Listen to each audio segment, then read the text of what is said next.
নবীর সাথে গোটা মুসলমানকে একটা শত্রুতায় সৃষ্টি করেছে। ইতিহাস বিক্রি কইরা 8ই রবিউল আউয়াল নবীর জন্ম তারিখকে একেবারে গায়েব করে দিয়া 12ই রবিউল আউয়াল জন্মদিবস, 12ই রবিউল আউয়াল মৃত্যু দিবসটাকে ঈদে মিলাদুন নবীর নাম দিয়া জন্ম তারিখকে প্রাধান্য দিয়া আমাদেরকে দিয়ে ঈদ করায়, আনন্দ করায়। যেদিন আমি শোক করব সেদিন আমাদেরকে দিয়ে আনন্দ করায়। ইন্না লিল্লাহি মালাইকাতান সায়াহিনা ফিল আরদে ইউবাল্লিগুনি সালাম মিন উম্মতি। নবী পাক বলেন মান সাল্লাল্লাহু আলাইহি ইনদা কবরি, আমার দিক নবী পাক বলেন মান সাল্লাল্লাহু আলাইহি ইনদা কবরি, যে আমার কবরের কাছে এসে সালাম দেয়, যে আমার কবরের কাছে এসে সালাম দেয়, সামিতুহু, আমি ওইটা শুনি। কন্যা সুবহানাল্লাহ। হায়াতুন নবী শুয়ে আছে সোনার মদিনায়, কবরে নবী জিন্দা। যদি কেউ কবরের কাছে যে সালাম দেয় নবীকে আমি শুনি। আমান সাল্লাল্লাহু আলাইহি নায়ান, যদি কেউ দূর থেকে সালাম দেয় ওইটা আমি শুনি না। আমি মানবিক যোগ্যতায় জীবদ্দশায় যতটুক দূর থেকে ডাকলে শুনতাম, কবরে যাওয়ার পরে অতটুক দূর থেকে ডাকলে শুনি। যতটুক দূর থেকে সালাম দিলে শুনতাম, কবরে যাওয়ার পরে অতটুক দূর থেকে সালাম দিলে শুনবো। আরে আমি মদিনায় বৈশা বাংলাদেশের সালামের আওয়াজ আমি জীবদ্দশায় শুনতাম না। কাজেই মরার পরও বাংলাদেশের থেকে সলাত সালাম পাঠাইলে ওইটা আমি নিজ কানে শুনবো না। তবে আমার কাছে উবলিগ তুহু, এই দুরুদ ও সালাম আমার কাছে পৌঁছাই দেওয়া হবে। সাহাবায়ে কেরাম বললেন মাই ইউবলিগুকা সালাম ইয়া রাসূলুল্লাহ, আপনার কাছে দুরুদ ও সালাম কারা পৌঁছাই দিবে? নবী পাক বলেন ইন্না লিল্লাহি মালাইকাতান সায়াহিনা ফিল আরদি ইউবাল্লিগুনি সালাম মিন উম্মতি। কোটি কোটি পর্যটক ফেরেশতা ভ্রমণ করে, তাদের আর কোনো দায়িত্ব নাই। ওদের দায়িত্ব হলো কে কোন জায়গা থেকে দুরুদ ও সালাম পড়ে ঠিকানা সহ তারিখ সহ আমার কাছে পৌঁছাইয়া দেয়। আর পৌঁছানোর সঙ্গে সঙ্গে আমি আমার উম্মতের নামে সালামের জবাব পাঠাইয়া দেই। মান সাল্লাল্লাহু আলাইহি মাররা সাল্লাল্লাহু আলাইহি আশারা মাররা, আমার উপরে একবার দুরূদ শরীফ পড়লে আল্লাহ তার উপরে 10টি রহমত নাজিল করে। আমার নবীর উপরে 12ই রবিউল আউয়াল নবীর জন্য, নবীর শানে আর আমাদের আনন্দের কিছুই নাই। 63 বছর আনন্দ ছিল, 35 বছর ছেলের নামের কেক কাটছি, মরণের পরে আর কেক কাটি না, এরপরে কলিজা কাটি। 63 বছর জন্মদিবস উপলক্ষে যা করছি না করছি, 63 বছরের পরে যায় যখন ইন্তেকাল হয়ে গেছে, এটা 12ই রবিউল আউয়াল নির্দিষ্ট। কাজেই এই তারিখে আর আমাদের ঈদ আর আমাদের আনন্দর কিচ্ছুই নাই। সমস্ত আনন্দকে ধুলায় মিশাই দিয়ে আমাদেরকে এতিম করে চলে গেছেন নবী। কাজেই 12ই রবিউল আউয়াল সামনে থেকে আমরা ঈদ করব না শোক করব? সকলে জবানে বলতে হবে ঈদ করব না শোক। গোপালগঞ্জ থেকে আমি এইটাকে চালু করতে চাই, ঈদ করব না শোক করব। কথাকে আমি বুঝাইতে পারছি? যদি বুঝে থাকেন তাহলে সামনের থেকে ইনশাল্লাহ সিদ্ধান্ত এভাবেই আসবে। এই মাসের জুমার দিনের পরে সপ্তাহের প্রথম রাত। আজকে আপনারা বড় বড় উলামায়ে কেরাম পেয়েছেন, বড় বড় উলামায়ে কেরাম পেয়েছেন, বলেন না আলহামদুলিল্লাহ। আমি বড় না, আমি তো ঘর কি মুরগি ডাল বরাবর। যাদের পাইছেন তারা অনেক বড়। এরা কিভাবে সংগ্রহ করছে জানি না। আমি তো বক্তা মানুষ, সব বক্তাকে সাথে ওয়াজ করি, অথচ এদেরকে আমি আমার মাদ্রাসায় সংগ্রহ করতে পারি নাই। ইমাম সাহেবকে এবং মাদ্রাসার বড় হুজুরকে আমি অসংখ্য ধন্যবাদ জানাই। বাকি একটা কথা মনে রাখতে হবে, একটা কথা মনে রাখতে হবে, আল হক মুররুন, হক জিনিস একটু তিতে হয়। যে ঔষধগুলো তিতে বেশি ওই ঔষধগুলোর কাজ বেশি, আর কাজের ওষুধে তিতেও একটু বেশি হয়। কথা কন ঠিক না? তাই বলে কি তিতে ওষুধ হলেই খাবেন না নাকি? তাহলে তো মরবেন, বাঁচতে পারবেন না। মনে রাখতে হবে আমরা গোপালগঞ্জে আমাদের আদর্শ, ইসলামী আদর্শর গুরু হলেন সদর শাহ হুজুর রহমতুল্লাহ আলাইহি, ঠিক না? আমাদের ধর্মীয় গুরু কে? শামসুল হক ফরিদপুরি। একটু বলেন না, শামসুল হক ফরিদপুরি রহমতুল্লাহ আলাইহি, তাই তো নাকি বলেন? উনি আসছেন বিদায় এত মাদ্রাসা আল্লাহ পাক আমাদেরকে দিয়েছে। কত মাদ্রাসা পাইছেন জানেন? গোপালগঞ্জ জেলায় 5 থানায় মহিলা এবং পুরুষ মাদ্রাসা দিয়া টাইটেল পর্যন্ত সরকার যাকে এর মান দিয়েছে, এই টাইটেল পর্যন্ত মাদ্রাসা 30টেরও বেশি। একমাত্র ঢাকা জেলা ছাড়া বাংলাদেশের কোনো লোকাল জেলায় এত দাওরায়ে হাদিস মাদ্রাসা নাই। এর ওসিলায় মাদ্রাসার ওসিলায় উলামায়ে কেরামদের বিচরণের কারণে শিরিক, কুফর আর বেদাত, মাজার পূজা, মাজারে ভুল দেওয়া, মাজারে মোমবাতি দেওয়া, কবরে সিজদা দেওয়া আমার গোপালগঞ্জের জনগণ করে না। কথা বলেন ঠিক না? অনেক বেদাত থেকে আমরা উঠে আসতে সক্ষম হয়েছি। আমাদের ধর্মীয় গুরু শামসুল হক ফরিদপুরি রহমতুল্লাহ আলাইহি। আমরা এই মর্যাদা রক্ষার্থে একটা জিনিস খেয়াল রাখবো। নবী পাক সাল্লাল্লাহু আলাইহি ওয়াসাল্লাম বলেন, হে মুসলমানরা এদিক তাকান, মান কানা ইউমিনু বিল্লাহি ওয়াল ইয়াউমিল আখির ফালইউকরিম যাইফা। তুমি যদি আল্লাহকে বিশ্বাস করো, মানকানা ইউমিনু বিল্লাহি, যদি কি আল্লাহকে বিশ্বাস করো, ওয়াল ইয়াউমিল আখির, আর আখিরাতকে বিশ্বাস করেন। এ ভাই, আল্লাহ আছে? আখিরাত হবে, পুলসিরাত হবে, মিজান হবে, ময়দানে মাহশার হবে, হিসাব নিকাশ দেওয়া লাগবে। অন্তর থেকে বলতেছেন, একেবারে খালেস দিল থেকে বলতেছেন, আল্লাহর সামনে দাঁড়াইয়া 4টি ইমিগ্রেশনের জবাব দেওয়া লাগবে। এই কথায় যদি তুমি বিশ্বাসী হও, তাহলে তুমি একটা কথা মনে রাখবা, ফাল ইউক্রিম জাইফা, তুমি তোমার মেহমানকে পর্যাপ্ত মেহমানদারি করবা। মেহমান যাতে খুশি, মেহমানকে বুঝে শুনে তার রুচি অনুযায়ী মেহমানদারি করবা, মেহমানকে অসম্মানী করবা না। মেহমান যেমন চায় তাকে সেভাবে মেহমানদারি করবা। এদিক তাকান, মেহমানদারির পদ্ধতি কি? মেহমান সর্বপ্রথম চায় আমার সাথে একটু সুন্দর সাক্ষাৎ করুক। কথা বলেন, বাড়িওয়ালা এসে ইস্তেকবাল করবে, অভ্যর্থনা জানাবে, আসসালামু আলাইকুম রহমতুল্লাহ, সালাম দিয়ে মুসাফা করে, পারলে সুযোগ থাকলে বুকে জড়িয়ে ধরবে, কোলাকুলি করবে, সুন্দর করে সালাম দিয়ে মুসাফা করবে, বুকের সাথে কোলাকুলি করবে। এরপর বাড়ির যাকে মেহমান যাকে যেখানে নেওয়ার মতো তারে সে জায়গা নিয়ে বসাবে। এরপরে মেহমানের রুচি জিজ্ঞেস করবে। এখন আপনি বেতাকাল্লুক, কোনো বানাউট ছাড়া আপনি বলেন আপনার রুচিতে কি চায়। এইভাবে হযরত ইব্রাহিম খলিলুল্লাহ আলাইহিস সালাতু ওয়াস সালাম একটা গল্প আমার মনে পড়ে গেছে।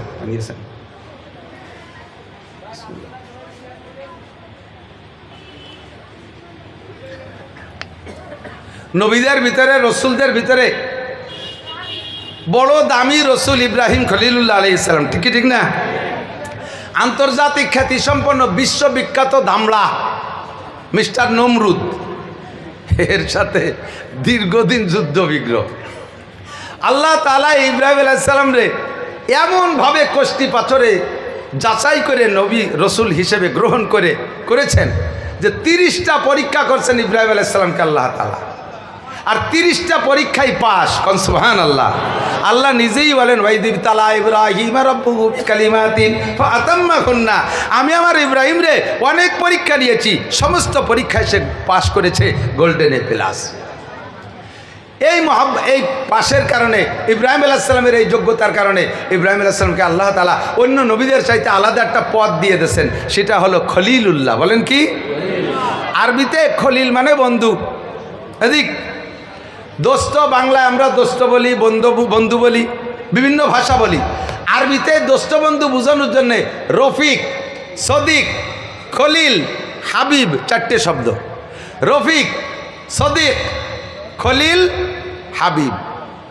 কোন নবীকে আল্লাহ তাআলা সদিক বলতে পারেন, কোন নবীকে আল্লাহ তাআলা রফিক বলতে পারেন। ইব্রাহিম আলাইহিস সালামকে আল্লাহ তাআলা একেবারে কাছে নিয়ে গেছে, খলিল মানে ক্লোজ ফ্রেন্ড, নিকটতম বন্ধু। আর খলিলের উপরে আর একটা ক্লাস আছে সেই বন্ধুত্বের, সেটা হলো হাবিব। সেটা কি? তো ইব্রাহিম খলিলুল্লাহ, মুহাম্মদুর রাসূলুল্লাহ, হাবিবুল্লাহ। টুকা না, মুহাম্মদুর রাসূলুল্লাহ, হাবিবুল্লাহ। আমাদের নবী আল্লাহর হাবিব, আরও নিকটে। ইব্রাহিমুল খলিলুল্লাহ আল্লাহর নিকটতম বন্ধু, তবে আরশে আজিমে উঠতে পারে নাই, আসমানে যাইতে পারে নাই, আল্লাহ পাকের সাথে দেখা করতে পারে নাই। আমার নবী, আপনার নবী আল্লাহর হাবিবুল্লাহ হওয়ার বদৌলতে নবী পাক সাল্লাল্লাহু আলাইহি ওয়াসাল্লাম বলেন, রায়তু রাব্বি লাইলাতা উসরিয়াবি আশরা মাররা বিগাইরি হিজাব। মেরাজের রাত্রে আমি আল্লাহ পাকের সামনে বইসা, মা কানা বাইনি ওয়া বাইনাল্লাহি হিজাব, আমার মাঝে আর আল্লাহর মাঝে কোনো পর্দা ছিল না। আমি আমার রবকে ওই রাত্রে উইদাউট পর্দা, বিনা পর্দায় একে একে আমার এই চোখ দিয়ে 10 বার দেখেছি। হাবিবুল্লাহ ইব্রাহিম খলিলুল্লাহ, এটাও কম না। ইসমাইল জবিহুল্লাহ আলাইহিস সালাম, ইব্রাহিম আলাইহিস সালামের ছেলে, ইব্রাহিম আলাইহিস সালামকে জিজ্ঞেস করছেন, আব্বাজান সব নবী যা করে আপনিও তাই করেন, উম্মতরে কলেমার দাওয়াত দেন, হক কথা বলেন, আর না হক বাতিলের থেকে ফিরতে বলেন, সৎ কাজের আদেশ দেন, অসৎ কাজের নিষেধ করেন। সব নবীও যা বলে আপনিও তাই বলেন, সব নবীও যা করে আপনিও তাই করেন। কোন নবীকে আল্লাহ তাআলা খলিল বললেন না, আল্লাহ পাক আপনাকে খলিল বললেন। আপনার কি যোগ্যতা, আপনার কোন কারণে আল্লাহ খলিল বললেন, আমার দিকে খেয়াল করতে হবে কথা। তো ইব্রাহিম খলিলুল্লাহ আলাইহিস সালাম বললেন, সম্ভবত আমার 3টে গুণ আল্লাহর পছন্দ হয়েছে, এর কারণে আল্লাহ আমাকে খলিল বলেছেন। বলেন আব্বা 3টে গুণ কি? 1 নম্বর গুণ হলো, আমি কখনো মেহমান ছাড়া খানা খাই না। আমি কখনো মেহমান ছাড়া খানা খাই না। মেহমান পাইলে খানা খাই, নইলে খানা নিয়ে বসে থাকি, অক্ত চলে গেলেও আমি খাবো না, মেহমান না আসলে খাবো না। এটা হলো আমার 1 নম্বর স্বভাব। সূরা জারিয়াতের ভিতরে আসছে, তাফসীর দেখবেন, সূরা জারিয়াত কয় নম্বর পারা আবেশ সাপরা? 26 নম্বর পারা সূরা জারিয়াত। বলে দিলাম আপনি যে তফসির দেখতে পারেন, তফসিরে মারবুল কোরআন দেখলে আপনার সহজ হবে। ওর ভিতরে আসছে ইব্রাহিম আলাইহিস সালাম পরপর 3 দিন মেহমান পায় না, খানা খায় না, ওক্ত মতো খানা রান্না হয়, বসে থাকে, কেউরে পায় না, একটা বিলেইও পায় না, একটা কুত্তও পায় না, তো তার সাইডে দিয়ে খাবে।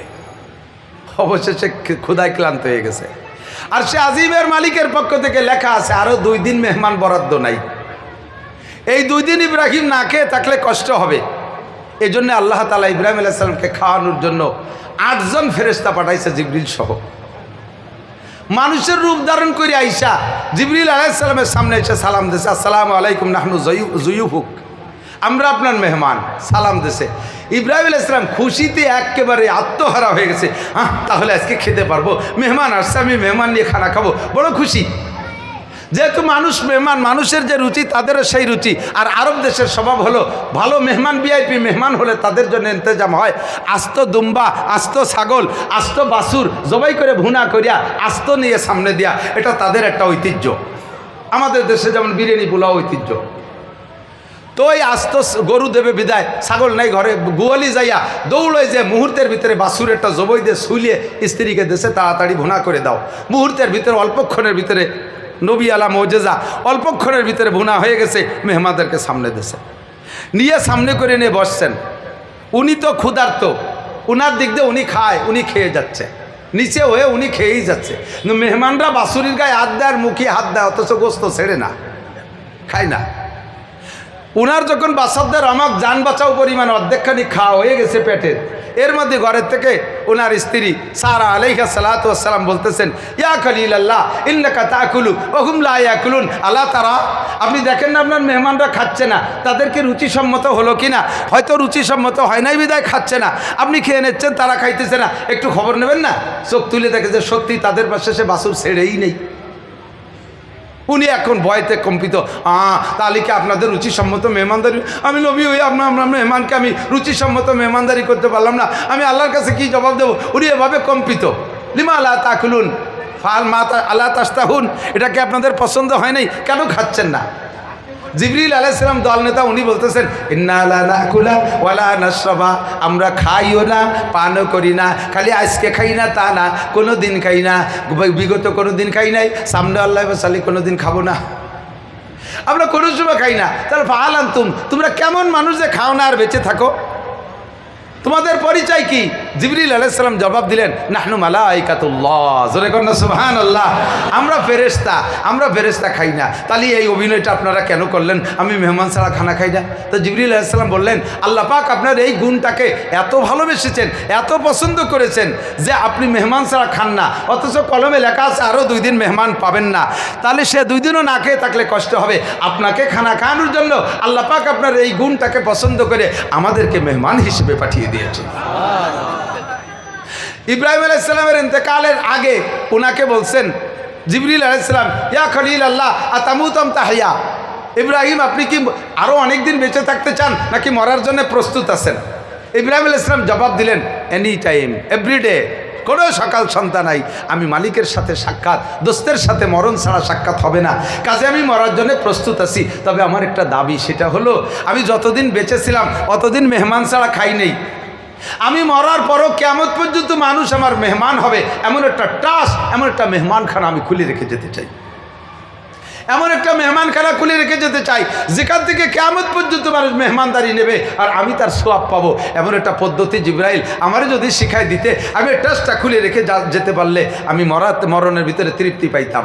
জিবরিল আলাইহিস সালাম চলে গেছে আল্লাহর কাছে, যে বলতে, আল্লাহ তোমার খলিল তো মরার জন্য পাগল হয়ে গেছে, তবে সে একটা মেহমানখানা খুলে রেখে আসতে চায়, যেই মেহমানদারিটা সমস্ত মানুষে গ্রহণ করবে। আরে ভাই এদিক তাকান, সিগারেটের কারখানা খুলে রেখে গেল, এ কি আমরা হুজুররা খাবো? মদের কারখানা খুলে রেখে গেল, মাদারুরা খাবে। গাজার কারখানা খুলে রাখলো, গাজাখোররা খাবে। ইয়াবা পার্টি ইয়াবা খাবে। যে সবাই খায় এমন কি হতে পারে? বাদ বাঙালিরা খায়, ওরা খায় রুটি। এক এক দেশের মানুষ এক এক টাকায়, তো কি মেহমানদারি খুলে রেখে যাওয়া যায়, এই নিয়ে আল্লাহ পাকের কাছে প্রস্তাব পাঠাইছে জিব্রাইলের মাধ্যমে। আল্লাহ পাক বললেন, আরে যে যা খাক না খাক, একটা জিনিস সবাই খায়, সেটা হলো লবণ। এটা সবাই খায়। সে সময় পর্যন্ত দুনিয়ার নদ নদী সাগর সমুদ্রে লবণ ছিল না। আল্লাহ পাক জিবরিলকে বললেন, এক মুঠ লবণ নিয়ে আমার ইব্রাহিমের হাতে দাও। ইব্রাহিম লবণটা হাতের মধ্যে রগড়াবে, এরপরে পানিতে ফেলে দাও। পানিতে ফেলার পরে মিকাইলের দায়িত্ব দাও, পানির মাধ্যমে সারা পৃথিবী মানুষের কাছে পান এই লবণ পৌঁছে দেবে। বিশ্বের যে যেখান থেকে পানির ভিতর থেকে লবণ তুলে বের করে খাবে, আমার ইব্রাহিমের মেহমান হবে। আমার ইব্রাহিম কবরে বসে মেহমানদারি সব পেতে থাকবে। ও দোস্ত, আল্লাহর খলিল কোনো নেকিতে কম নাই, কোনো ইবাদতে কম নাই। মুসলিম জাতির পিতা, জোরে বলেন কি? আরে কন্যা কবেন না কেন? আমরা গোপালগঞ্জ থেকে সুরটা উঠাই। মুসলিম জাতির পিতার নাম কি? মিল্লাত আবিকুম ইব্রাহিম ওয়া সাম্মাকুমুল মুসলিমিন। পাকিস্তানিরা কায়দে আজমরে জাতির পিতা কয়, আমরা বাঙালিরা বঙ্গবন্ধুরে বলতে পারি। এটা আমাদের আঞ্চলিক, এটা আমাদের আঞ্চলিক সীমাবদ্ধ এলাকার জন্য। তবে আমেরিকার মুসলমানদেরও জাতির পিতা যিনি, জাপানের মুসলমানের জাতির পিতাও তিনি, বাংলাদেশের জাতির পিতাও তিনি। কথা বলেন ঠিক না? সারা দুনিয়ার 200 কোটি মুসলমান, 800 কোটি কাফির যদি মুসলমান হইয়া যায়, সঙ্গে সঙ্গে তার জাতির পিতার নাম হবে কি? ইব্রাহিম খলিলুল্লাহ আলাইহিস সালাম। তার কোনো নেকিতে অভাব নাই, পদমর্যাদার অভাব নাই, সম্মানের অভাব নাই, তার আয়ের উৎসর অভাব নাই। তারপরও মরার আগে মেহমানদারি খুলে রেখে গেছেন, মরার আগে মেহমানদারি খুলে রেখে গেছেন। আমরা আপনারা লবণ খাই, বিস্কুটের মধ্যে লবণ আছে, আছে না নাই? কথা কান। ঝোল রান্না করি লবণ দিয়া, তারপরে তো তরি তরকারি সব কিছুর মধ্যে লবণ আছে। লবণ ছাড়া কোনো খানা খাই না, কম খাই বেশি খাই, একটা দানাও যদি খাই, ইব্রাহিম খলিলুল্লাহ তার নেকি পাইয়া যায়। অত বড় বুজুর্গ, অত বড় জলিলুল কদর নবী হইয়া সে যদি এরকম মরণের পরে কিয়ামত পর্যন্তর জন্য একটা সাদকায়ে জারিয়া, একটা স্থায়ী আয়ের উৎস খুলে রেখে যেতে পারে, তাহলে আমার আপনার কিছু দায়িত্ব আছে না নাই? কখন মরবো বলতে পারি না, কতক্ষণ বাঁচবো বলতে পারি না। কথা বলুন ঠিক ঠিক না? নেকি যা করছি এতে কি হবে তা আল্লাহই ভালো জানে। যদি কষ্টি পাথরে মাপতে যাই, এখানে চেহারা দিকে বুঝতেছি। আমি মাঝে মাঝে বলি, যে যার ব্যবসা করে সে তার মাল দেখলি চেনে। কথা কন না? যারা এই যে বাজারে ছাগল জবাই দেবে আছে কষাই, ওর কাছে একটা তাজা ছাগল নিয়ে যাবে, বলবে নান্টু দেখ দিই ছাগলে কয় কেজি হতে পারে। নান্টু গলা চিপে ধরে কয়, কাকা 13 কেজি। তুই কি রে বুঝলি যে এই গলা চিপে ধরে 13 কেজি? কয়ে জবাই দিতে দিতে অভিজ্ঞতা হয়ে গেছে, গলা যদি একটুক মোটা হয় পিছনে 13 কেজি হয়। তো 10 বছর কষাইয়ের ব্যবসা করে যদি ছাগলের গলা চিপে ধরে পিছনে 13 কেজি বুঝতে পারে। আমি 30 বছর এই ওয়াজের ময়দানে কাজ করি। 92 সালে মৌলানা পাশ করছি, 2 বছর পরে তেল্লা একটু করে মাঠে নামাইছে। তো 30 বছর বাংলাদেশের কোনো জেলা থানা আমার যাইতে বাদ নাই, আর মানুষের চেহারা দেখতে বাদ নাই। বহুত মানুষ দেখেছি, দেখতে বড় সুন্দর, এত বড় দাড়ি, মাথায় তিনেন খেতে যে পাগড়ি বান্ধা, 43 বন্ধের যুব্য গায়, গাড়ির উপরে যায় নামাজ, বগলে দস্তরখান, মেশাক কানে গুজা, দাড়ির মধ্যে খিলেল গুজা, কুড়া লাঠি হাতে, 500 দানার তসবি, ঘন ঘন টিবরি মারে, আর ভাবের আর অভাব নাই। অথচ আলহামদুলিল্লাহ ভর্তি গলি গালে বেড়া লাইছে।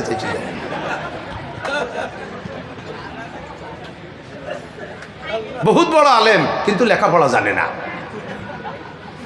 বহুত বড় আলেম লেখাপড়া জানে না। এর ভিতরে চেহারা দেখে টের পাই, মাল দেখলি টের পাই।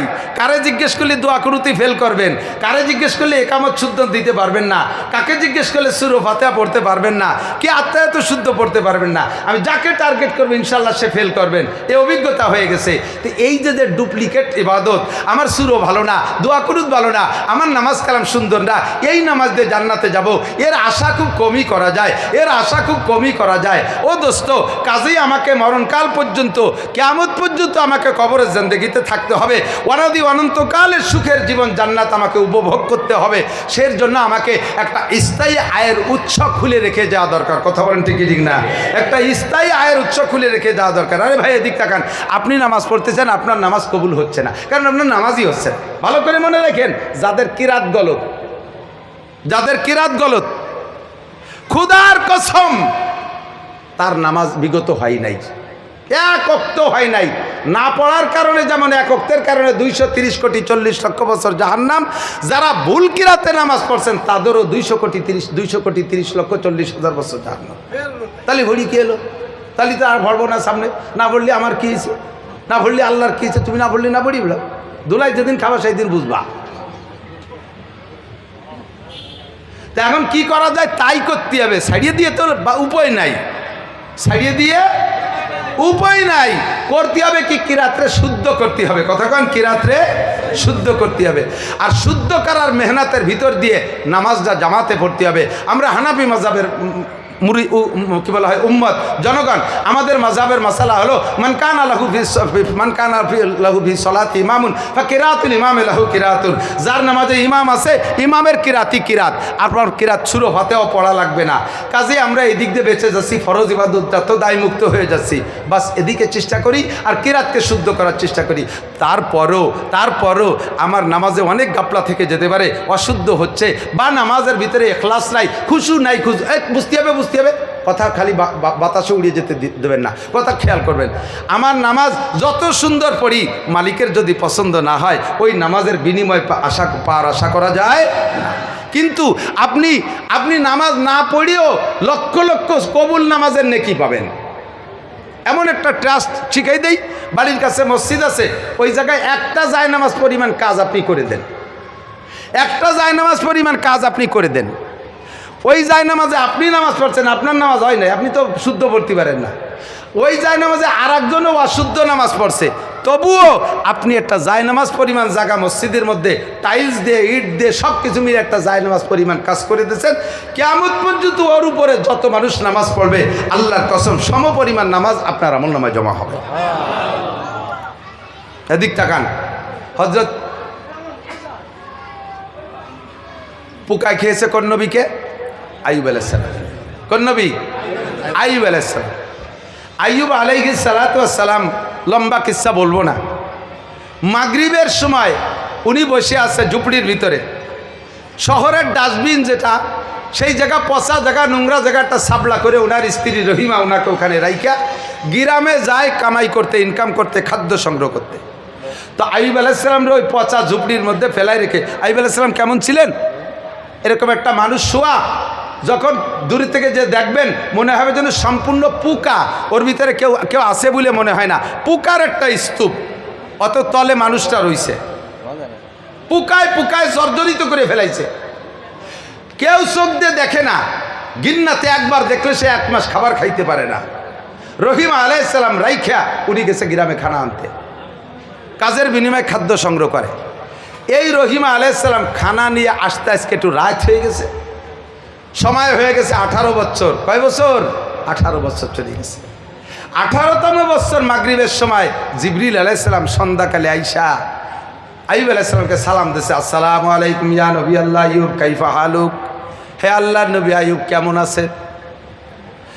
আমরা হইলে কী করতাম কোন তো, কোনো রুগী বুড়ো বারান্দায় পড়ে আছে আর তার ব্যাগনে টাগনে ইত্যাদি যদি দেখতে আসে, মামা কেমন আছেন?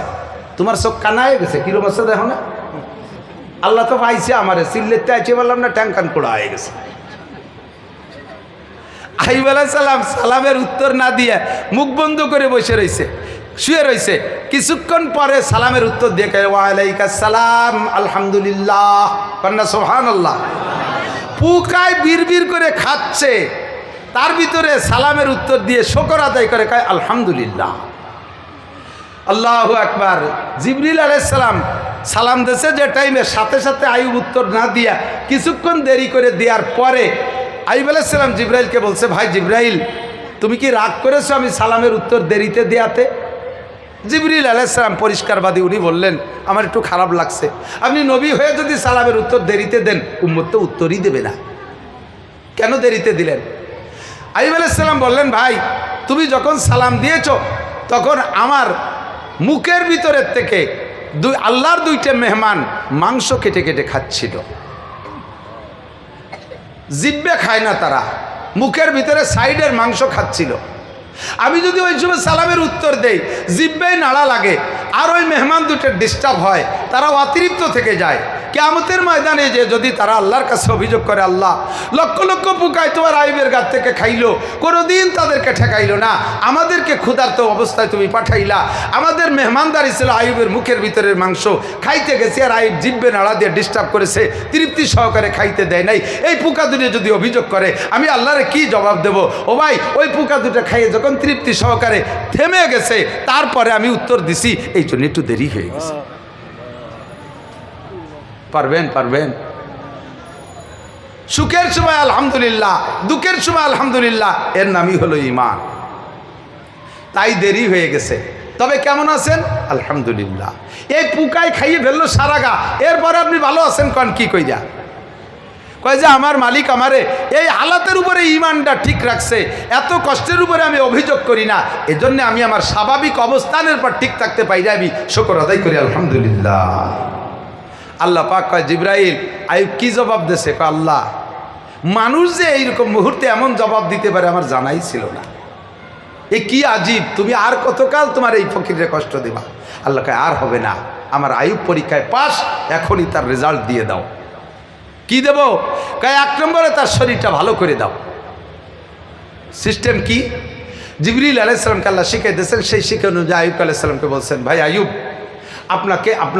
আপনি পাস করে গেছেন, এখন আপনার শরীর সুস্থ হবে। তবে সিস্টেম হলো আপনার পায়ের গোড়ালি দিয়ে মাটিতে একটু আঘাত করবেন, ওখান থেকে পানি উঠবে, জান্নাতি পানি। কোন সুবহানাল্লাহ।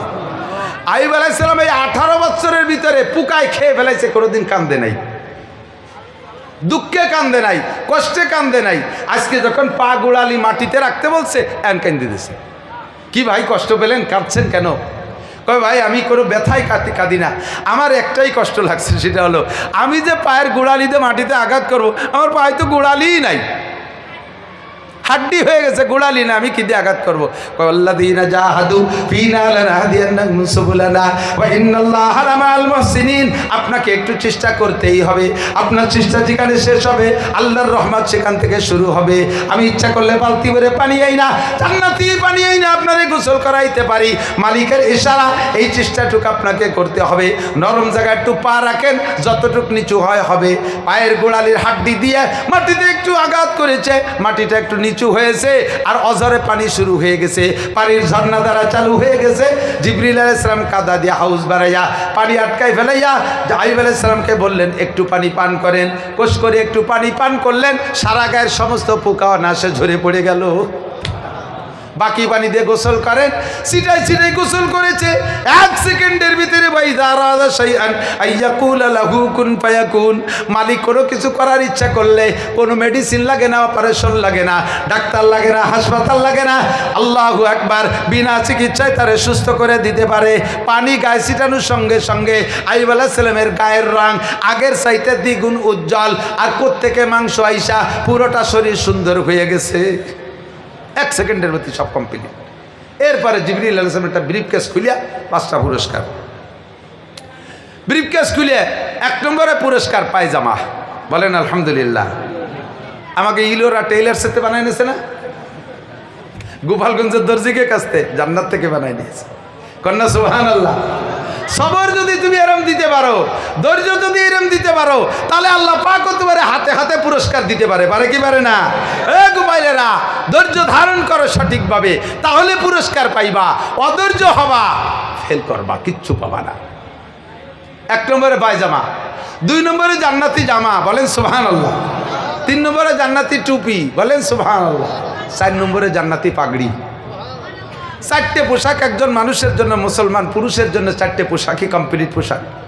দেওয়ার পরে একখান জায়নামাজ, 5 নম্বর পুরস্কার, একখান জায়নামাজ দিয়েছে। সময় মাগরিবের সময়। তো জায়নামাজ দেওয়ার দ্বারা ইশারা পাইছে কি, যে শুকর আদায় করতে হবে নামাজের মাধ্যমে। কতক্ষণ? বিজয় দিবস, আনন্দ দিবস, শুকর দিবস কি দিয়ে? ইবাদত দিয়ে। বলেন কি দিয়ে? কলা গাছের গলায় মালা দিয়ে না, মূর্তির গলায় মালা দিয়ে বিজয় দিবসটা, আনন্দ দিবসটা। তাহলে সবগুলো কপালের উপরে ঝাঁটা মারে। ইবাদত করো, বিজয় দিবস, আনন্দ দিবস হতে হবে মুসলমানের জন্য ইবাদতের মাধ্যমে। কথা বলেন ঠিক না? 21শে ফেব্রুয়ারি পালন করে ইবাদতের মাধ্যমে, 16ই ডিসেম্বর পালন করে ইবাদতের মাধ্যমে, এই 26শে মার্চ পালন করে ইবাদতের মাধ্যমে, তাহলে তোমাদের এগুলো আল্লাহর কাছে কবুল হবে, এগুলো স্থায়ী হবে। যখনই শিরিক আর কুফর আর অন্যায় পথে করবা, কপালের থেকে সব ধুয়ে মুছে চলে যাবে। যায় নামাজ পাই উনি বলছে আল্লাহ আমার কাছে সেজদা চায়, দাঁড়াই গেছে খুশি খুশি 4 রাকাত নামাজের নিয়ত করে। মাগরিবের ফরজ নামাজ কয় রাকাত? 4 রাকাতের নিয়ত করে দাঁড়াই গেছে।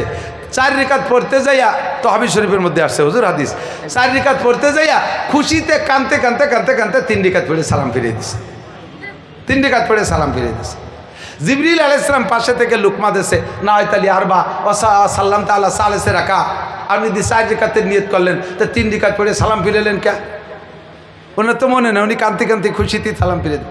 আল্লাহ পাক জিবরিলকে বলেন তুমি লুকমা দাও কে? তুমি কোনার সাথে নামাজে দাঁড়াইছো? আল্লাহ আমার সামনে ভর্তিছে, তো আমি ছাড়া লুকমা দেবে কেটা? তোমার লুকমা দেওয়া লাগবে না, আমার আইবের ওই 4 রাকাতের নিয়তে 3 রাকাতের নিয়ত করে সালাম ফিরিয়ে দিয়েছে। আমার আইবের ওই 3 রাকাতই যথেষ্ট। আমার এত ভালো লাগছে, কিয়ামত পর্যন্ত আমি এই 3 রাকাতকে চালু রাখবো। কিয়ামত